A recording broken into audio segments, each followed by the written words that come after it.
Today I'm going to discuss with you my thematic unit, which is revolved around using apples. For starters, we'll start with my calendar board. And my calendar board consists of many different things. Okay, but as I said, we're going to be using apples. So we'll start with the calendar to represent each month. And each day we'll come in and we'll add a new number to represent that specific day. You know, Sunday, Monday, Tuesday, Wednesday, if it's the first, second, third, fourth, or fifth. So today we're on Friday, which will be the 13th of August.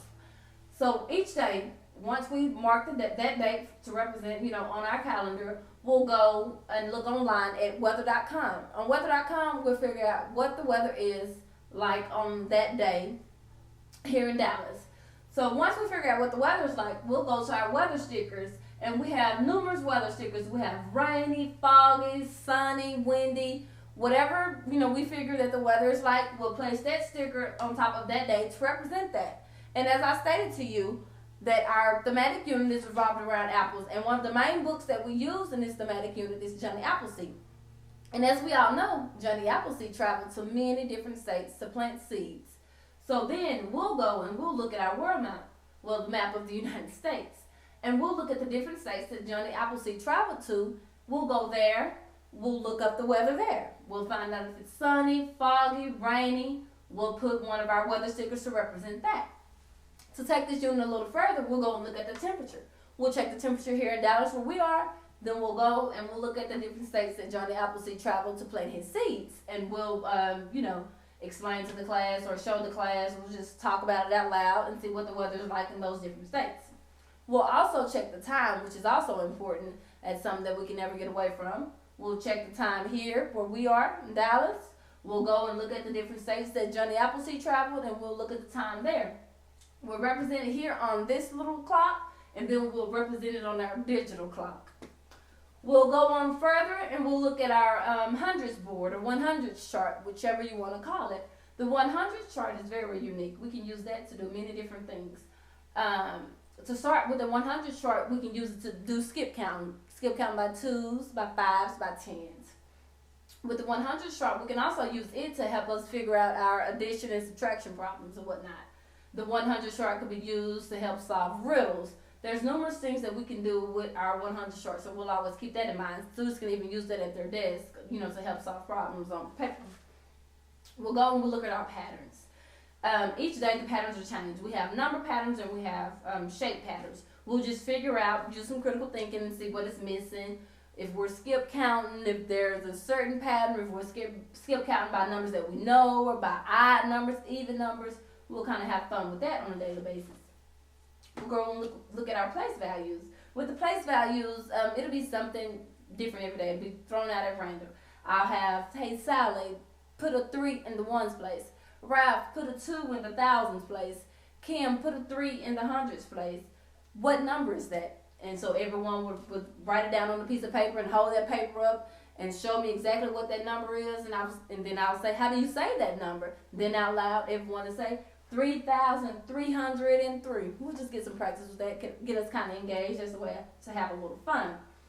Then we'll go on to our problem of the day. And as I stated, the thematic unit is about apples. So the problem of the day will be something revolved around apples. It can be adding something on the menu, which we'll look at a little later in great detail.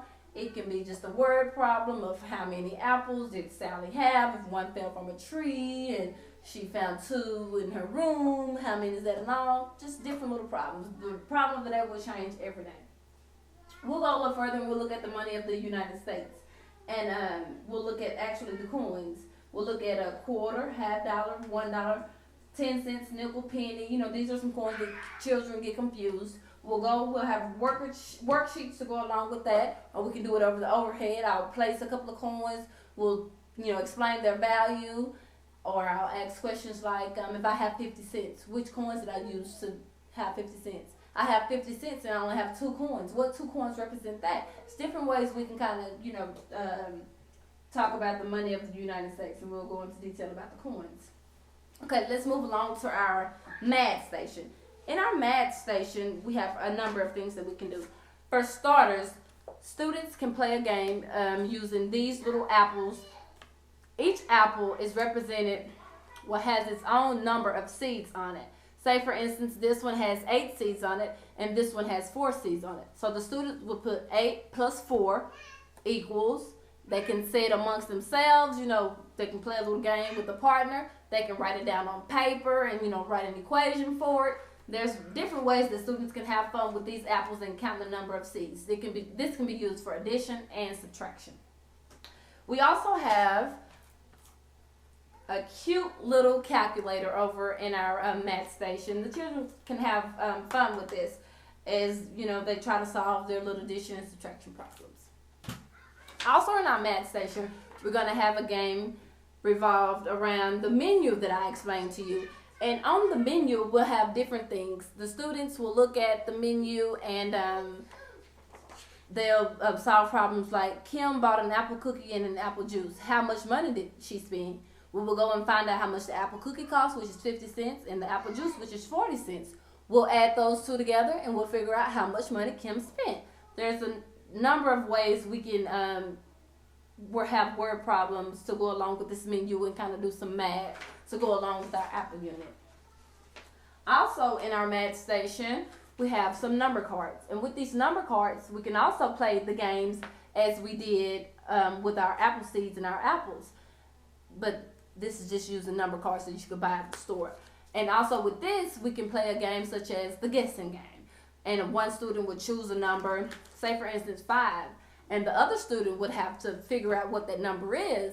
And that could be done by giving the student hints. You could say, this is the number is odd. You can come across the number by counting by 5s. The number is less than 6 but greater than 3. Kind of give the students some hints, have a little fun with that. The students can go over there and play along with that. We'll keep it moving and we'll move right along to our science station. In our science station, one of the first one of the first activities that we will come across is planting an apple seed.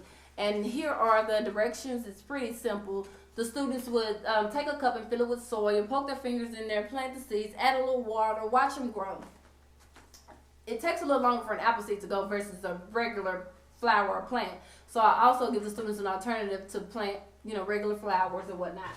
We have different plant seeds or apple seeds that the students can practice with. We have soil. We have this cup with the seeds and whatnot. And then the students would actually plant their seeds in a cup of this nature or whatnot. So that'll give the students a little fun time or whatnot. Then we'll go a little further and we'll do label the plant or label the apple. And I added plants into this because as the students go over the apple, they can also go over things that are associated with all things that come from seeds, and how most things have leaves and a stem and they have roots. So apples take a little longer to grow than plants, and they can kind of take the plants home and really see those grow and still learn some of the terms, as I stated, leaves, stem, roots, and things of that nature. So they can label it, and we have some worksheets to go along with that. This is very simple with the apple. They can just look at the apple and you see 1, 2, and 3, label what the leaf is, the core, the roots, or whatnot. We can look a little further at this particular little worksheet and they can label a plant and tell all of the different parts of a plant.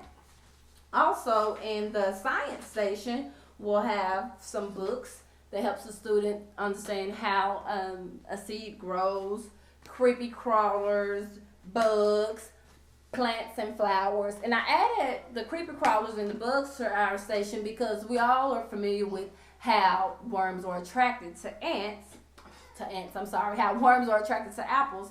So we will collect some worms and we can look at these under a magnifying glass just to look at their body parts and learn more about them and why worms and apples are all so closely related or whatnot.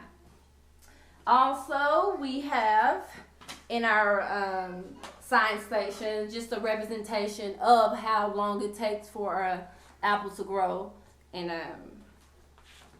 we can go over things of that nature.